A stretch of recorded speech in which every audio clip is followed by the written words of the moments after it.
समझ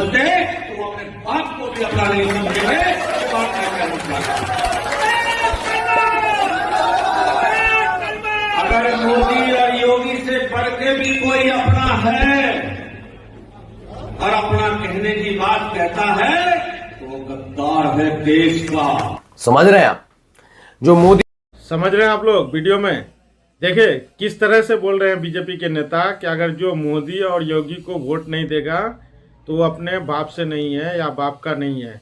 किस तरह का भाषा इस्तेमाल कर रहे हैं देखिए, उसी को वोट दिए और वही जो है अभी ऐसा ऐसा भाषण दे रहे हैं। तो आप लोग खुद वीडियो में देखिए किस तरह का, ये एक तरह का बोला जाए तो ये अनभक्ति है। इसीलिए लोग जो है विरोध कर रहे हैं, चाहे वो कोई भी जाति को हो। विरोध करना फर्ज बनता है।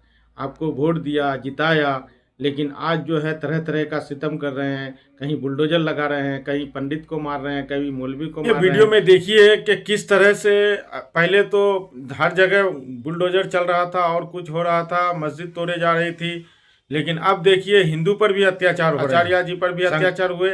और बाकी वीडियो में सुनिए इसके खुद ही जुबानी कि हिंदुओं पर भी अत्याचार होने लगे हैं, बुलडोजर से घर तोड़ने लगे हैं, मंदिरों को तोड़ने लगे हैं। पार्टी की सरकार देखिए और देखिए बाद में हम बात ये करते कहकर हैं। बनी थी कि ये हिंदुओं की रक्षा करेगी, और जब से भारतीय जनता सरकार आई है पूरे विश्व के अंदर हिंदुओं पे अत्याचार बढ़ गए हैं।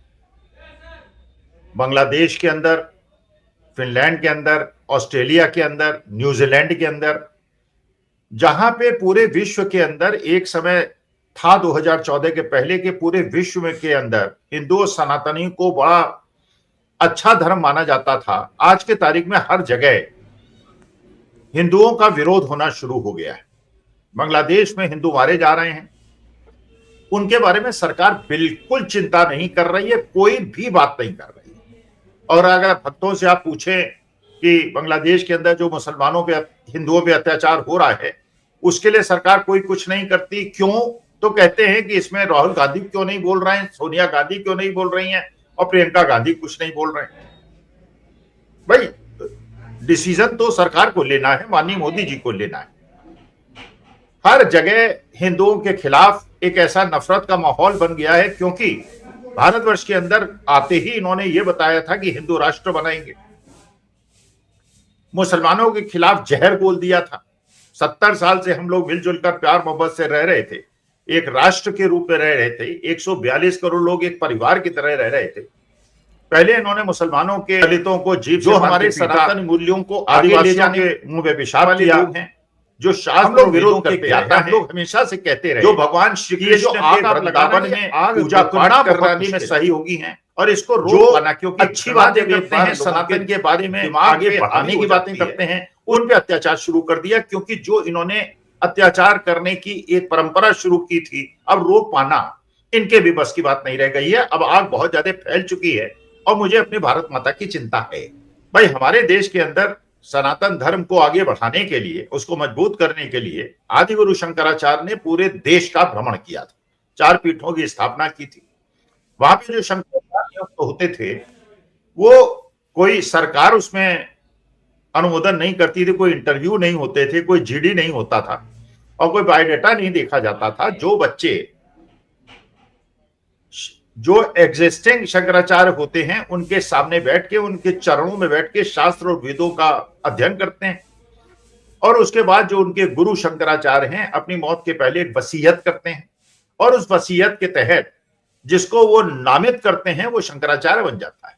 जैसे आरएसएस के अंदर होता है, आरएसएस के अंदर भी ऐसी होता है। क्या यूपी में योगी जी की कुर्सी चली जाएगी, दूसरे बैठेंगे? अब देखिए खुद वीडियो में और इनके जुबानी सुनिए कि क्या क्या हो रहे हैं यूपी में। खुद योगी जी के पुतले जला रहे हैं, क्योंकि उसने बहुत जुल्म कर लिया। उसने बुलडोजर से बहुत आदमी और गरीबों का घर तोड़ा, मंदिरों को तोड़े, मस्जिद को तोड़े, रोजगार छीने, तो क्या क्या छीने हैं यूपी में। और लोग जो है खुद जो उसके समर्थन थे वही अब उनका खिलाफ कर रहे हैं। खुद वीडियो में आप देखिए और सुनिए।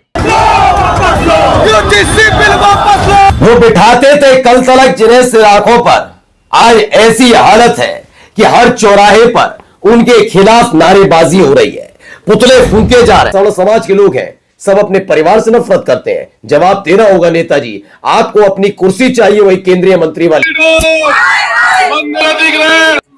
यहाँ से आवाजें लगाई जा रही हूँ, नीचे गेट होके जा रही हूँ, मुझे मेरे घर से बाहर निकाल के मेरे घर वालों के साथ कहीं नहीं होने दे रहे।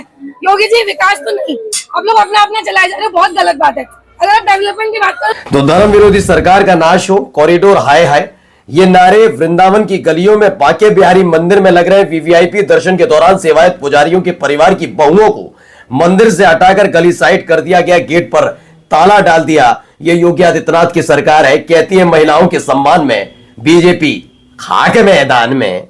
आइए जरा इन नेताजी की भी बात सुन लीजिए, बड़ा ज्ञान समेट कर रहा है, पुराना बयान है शायद, लेकिन अगर है भी तो जरा सुन लीजिए क्या कहते हैं, इनकी ये विचारधारा क्या है। अरे जो मोदी और योगी को अगर अपना नहीं समझते तो वो अपने बाप को भी अपना नहीं समझेंगे। तो बात नहीं करना। अगर मोदी और योगी से बढ़ के भी कोई अपना है और अपना कहने की बात कहता है तो वो गद्दार है देश का। समझ रहे हैं आप? जो मोदी समझ रहे हैं आप लोग वीडियो में? देखिए किस तरह से बोल रहे हैं बीजेपी के नेता कि अगर जो मोदी और योगी को वोट नहीं देगा तो वो अपने बाप से नहीं है या बाप का नहीं है। किस तरह का भाषा इस्तेमाल कर रहे हैं, देखिए उसी को वोट दिए और वही जो है अभी ऐसा ऐसा भाषण दे रहे हैं। तो आप लोग खुद वीडियो में देखिए किस तरह का, ये एक तरह का बोला जाए तो ये अनभक्ति है। इसीलिए लोग जो है विरोध कर रहे हैं, चाहे वो कोई भी जाति को हो, विरोध करना फर्ज बनता है। आपको वोट दिया, जिताया, लेकिन आज जो है तरह तरह का सितम कर रहे हैं, कहीं बुलडोजर लगा रहे हैं, कहीं पंडित को मार रहे हैं, कभी मौलवी को मार रहे हैं, कभी मंदिर तोड़ रहे हैं, कभी मस्जिद तोड़ रहे हैं। क्या ये शोभा देता है आप लोगों को? विकास कीजिए ना, रोजगार पर बात कीजिए, नौकरी पर बात कीजिए, फैक्ट्री लगाने पर बात कीजिए, मुद्दे पर बात कीजिए। ये नहीं कि जाति पाति पर खाली अरे रहते हैं, वोट नहीं देगा वोट। अरे वोट तो वो अपना हक है, जो जिसको चाहे दे देगा और वही जीत के आएगा जिसको वोट देगा। लेकिन आपको वोट दिया तब ना जीते आप। लेकिन आज जो है, और दूसरी बात है कि वोट जो आप लोग करते हैं तो बैलेट पेपर से नहीं कराते हैं, आप लोग वोट कराते हैं ईवीएम से। उसमें भी आदमी को शक होता है कि आखिर वोट किधर गया मेरा। तो आप लोग जेन्युइन वोट कराइए ना। जो वोट ईवीएम बनाया वो खुद वोट नहीं करा रहा है ईवीएम से, आप लोग बार बार ईवीएम से करा रहे हैं। तो समझिए बात को, सत्ता किसी का जागीर नहीं है, आज वो है कल कोई और है।